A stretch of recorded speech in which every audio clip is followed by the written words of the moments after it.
2022년 서울 아파트 거래량을 살펴볼까요? 1월 1093건, 2월 816건, 3월 1425건, 4월 1749건, 5월 1733건, 6월 1071건, 7월 644건, 8월 671건, 9월 613건, 10월 510건. 이거 완전 심각해요. 아니, 뉴스 안 보나? 모든 수치가 부동산 하락기가 맞다는데 아직도 하락이 아니라고 우기는 이유가 도대체 뭐임?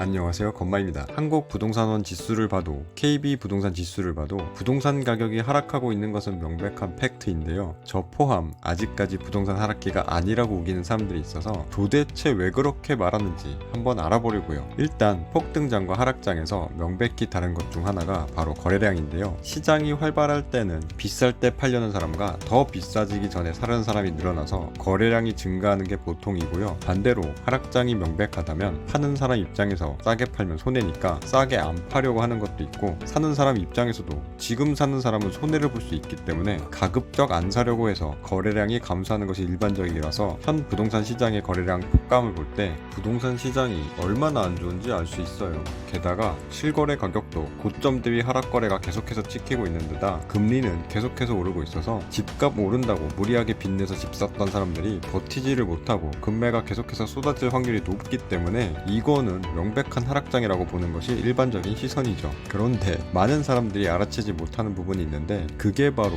너무나도 줄어드는 거래량입니다. 일반적으로 거래가 가능한데도 불구하고 사기 싫어서 사줄 사람이 없어서 거래량이 줄어들었다기보다는 안 그래도 각종 부동산 대책으로 세금 올려서 거래하기 힘들게 했었는데 거기다 갑자기 걸어버린 대출 제한 여파에 최근 더해진 초급격한 미국의 금리 인상 여파까지 더해져서 사람들이 거래를 하고 싶어도 할 수 없는 상황이 되어버린 거거든요. 명백히 부동산 하락기인 시기에 갑자기 강남의 초고가 아파트 하나가 엄청난 신고가로 팔렸다고 한다면 이건 시장에 반전이 생겨서 갑자기 폭등기가 찾아온 건가요? 아니면 일부 특별한 물건의 특수한 거래인가요? 너무나도 당연하게 그냥 그 아파트 하나가 특별하게 비싼 가격에 거래가 됐을 뿐 부동산 시장이 상승장이 됐다거나 폭등하는 시장은 아닌 거예요. 이거 너무나 당연하지 않아요? 부동산 시장에서 일부 물건이 특별히 비싸게 팔렸다고 해서 부동산 시장에 폭등기가 찾아왔다고 말한 사람은 아무도 없을 거예요. 아마 거의 모든 사람들이 공감을 할 겁니다. 하락기가 끝나고 부동산 상승기가 찾아왔다고 하려면 그런 특별한 거래뿐만 아니라 통상적으로 거래되는 평범한 수많은 집들이 예전보다는 가격이 오른 상태로 거래가 계속되어야 부동산 상승기라고 말할 수 있는 거죠. 자, 그럼 반대로 명백한 부동산 상승기에 갑자기 일부 아파트 하나가 엄청나게 폭락한 가격으로 거래가 되었다고 할게요. 그럼 이건 시장에 반전이 생겨서 이제 하락기가 찾아올 시그널인가요? 아니면 일부 특별한 물건의 특수한 거래인가요?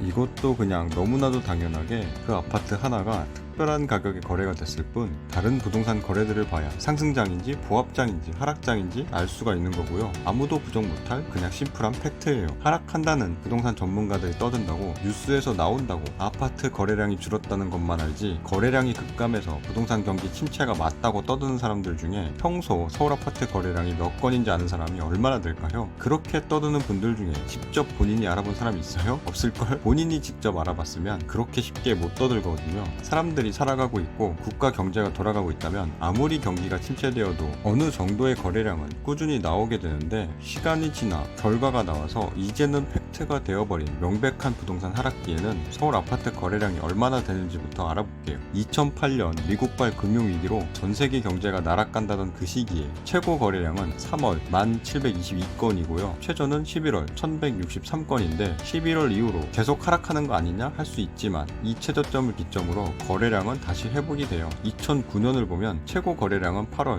9546건이고 최저는 11월 3079건이죠. 시간이 좀 더 지나 서울 아파트 하락기의 끝이라던 2013년 거래량도 최고는 10월 7739건, 최저는 7월 3315건으로 월 평균 5684건을 기록하고 있습니다. 아무리 부동산 하락기라 하더라도 이 정도의 거래량은 언제나 있어 왔다는 거예요. 그런데 지금 2022년 서울 아파트 거래량을 살펴볼까요? 1월 1093건, 2월 8 1816건, 3월 1425건, 4월 1749건, 5월 1733건, 6월 1071건, 7월 644건, 8월 671건, 9월 613건, 10월 510건. 이거 완전 심각해요. 11월은 집계가 다 안 되었기 때문에 102건밖에 안 찍혀 있는 거라 11월은 빼고 보셔야 됩니다. 자, 직접 보니 어떤가요? 이게 과연 정말 정상적인 거래량이라고 보이나요? 지금이 예전 부동산 하락기보다 심각한 상황이라 거래량이 그것보다 폭망한 건 당연하게 보이나요? 뭐 그럴 수 있습니다. 생각하는 입장 차이에 따라서 전혀 다르게 느낄 수 있지만 원인이 어찌되었든 이건 진짜 정말 심각하게 적은 거래량이라 통계적 가치가 없다고 봐야 정상인 거예요. 아까도 말했지만 적은 거래량은 전체 시세를 대변할 수 없습니다. 하락기에 고가 거래 몇 건 가지고 상승기라고 논할 수 없는 것처럼 상승기에 하락 거래 몇 건 가지고 하락기라고 논할 수 없는 것처럼 부동산 시세를 논하려면 어느 정도의 거래량은 나와줘야 되는데 지금 부동산 시장은 거래량이 없어도 너무 없기 때문에 소수의 실거래가 가지고는 하락기다 상승기다 판단할 수 없다가 정상적인 사고방식이며, 그래서 저는 지금 부동산 시장은 거래량이 너무 적어 하락기인지 상승기인지 알 수 없다라고 생각하고 있는 거예요. 그런데 지금 부동산 시장을 바라보는 대부분의 사람들의 분위기는 어떤가요? 본인이 마치 미래를 맞출 수 있는 것처럼 오만하게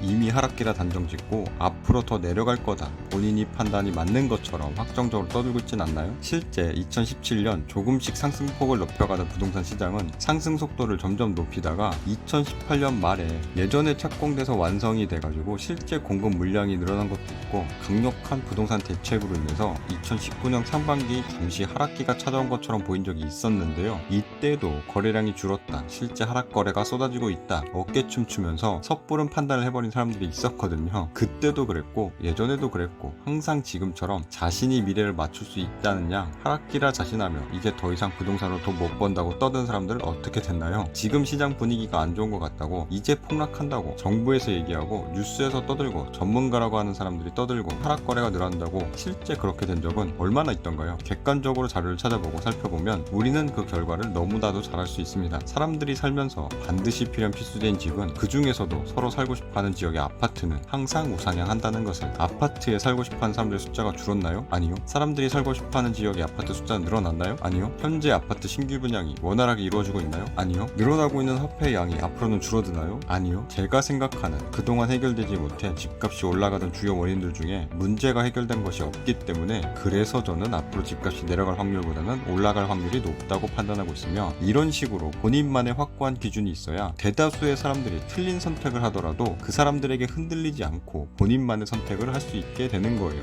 물론 저도 미래는 맞출 수 없으며 제 생각도 틀릴 수 있습니다. 제가 생각했던 문제들보다 다른 요인들이 더 크게 작용한다면 그 요인들로 인해 얼마든지 하락할 수 있으며, 일어나지 않을 극히 희박한 확률로 어떤 상황이 펼쳐지고 그로 인해 나라가 망할 수도 있기 때문에 투자는 항상 리스크를 동반하거든요. 지금의 금리 정책 불확실성이 제거되고 정상적이지 않던 부동산 규제가 없어져서 부동산 시장의 거래량이 정상적으로 회복되면 앞으로의 아파트 가격이 어떻게 될 것 같은지 우리 구독자 형님 누나들은 남이 떠드는 얘기 듣고 쉽게 판단하지 마시고 본인이 직접 알아보고 본인이 직접 판단할 수 있는 사람이 되셨으면 좋겠습니다.